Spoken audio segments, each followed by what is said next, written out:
السلام عليكم ورحمة الله وبركاته.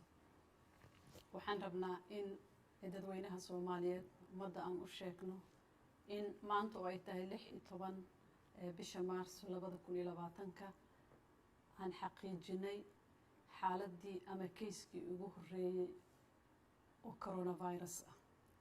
sidaad la socotaan waxaa jira muwaadiniin Soomaaliyeed oo dibadda ka timid oo lagu hayay airportka dhexdiisa si loo hubiyo caafimaadkooda maadaama ay ka yimaadeen meel caabuq aad iyo aad ugu koreeyay.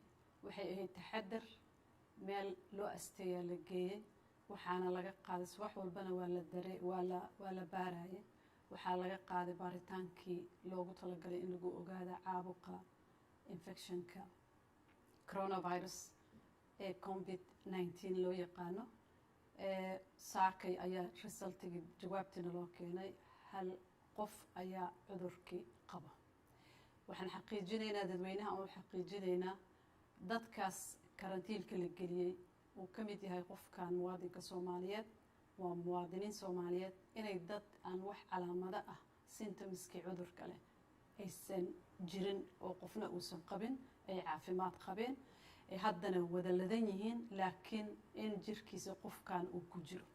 dadka meel ay ku karantiilan yihiin sidaad la socotaan usbuucyadii dambe oo dhan dawladda waxay wada dadaalo badan oo looga hortagayo cudurka inuu ka dilaaco wadanka haddii uu soo galo.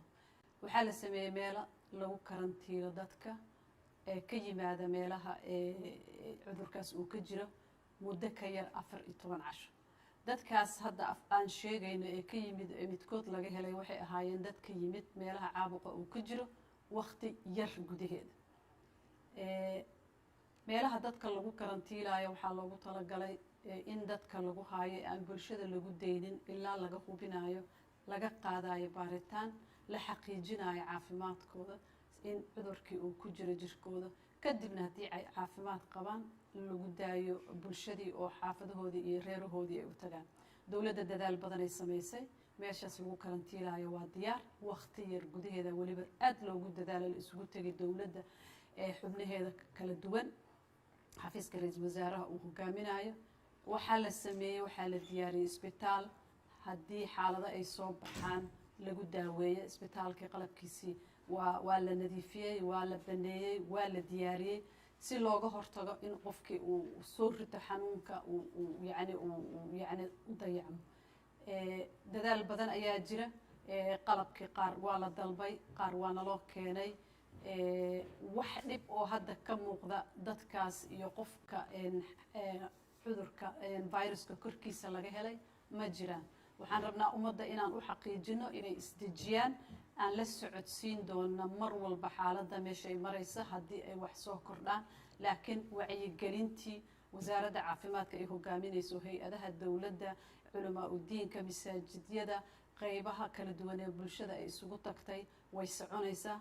waxaan ka codsanaynaa ummadda inay dadaalaan inay taxadaraan ayagoo aanan argagax isgelinaynin ama dadka gelinaynin in ma aragtay wax kastoo lagu yareyn kara inuu cudurkaas fido in lagu yareeyo nadaafadda in lagu dadaalo in la iska ilaaliyo goobaha ay dadka ku badan yihiin in yani shirarka ay baaqdaan haddii laga maarmo intooda badan safarada la gaabiyo si si loogu hortagi karo cudurka inuu faafo. waa idin xaqiijinaynaa mar labaad dadkaas waa caafimaad qabaan waa korkooda waa malaha calaamado waa dad aan maalin walba la arko takhaatiir u tagaan la keergareeyo. halkaas qofna waxaan ilaahay ka baryaynaa in insha allahu tacaala uusan ma arko u dhibtoonin uu ka bogsoodo laakiin waa xaqiijinaynaa dadka waa fiican yihiin meelaa lagu haayaa.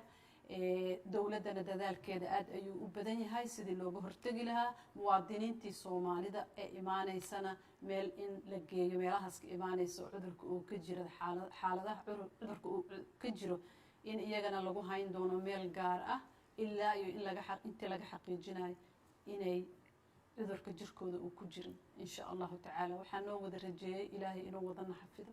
asalaamu calaykum. بسم الله الرحمن الرحيم. إلهي إذن كيس الله نجنا جيو عذر كان maanta oo taariikhdu tahay 16 bisha saddexaad 2020 waxaa shir degdeg ah isugu ka yeeray ra-iisul wasaaraha xukuumadda federaalka Soomaaliya mudane Xasan Cali Kheyre. shirkaas oo uu inoo shir gudoominayay ra-iisul wasaaraha ayaa waxaa ka soo baxay qodobada soo socda. dowladda federaalka Soomaaliya si ay uga hortagto una xakamaysto cudurkani faafa ee coronavirus ayaa waxay joojisay dhammaan duulimaadyada caalamiga ah ee waddanka yimaada ama ka baxa xamuul iyo rakaab intaba ka bilaabato dhammaadka 18 bisha March 2020 muddo 15 cisho ah.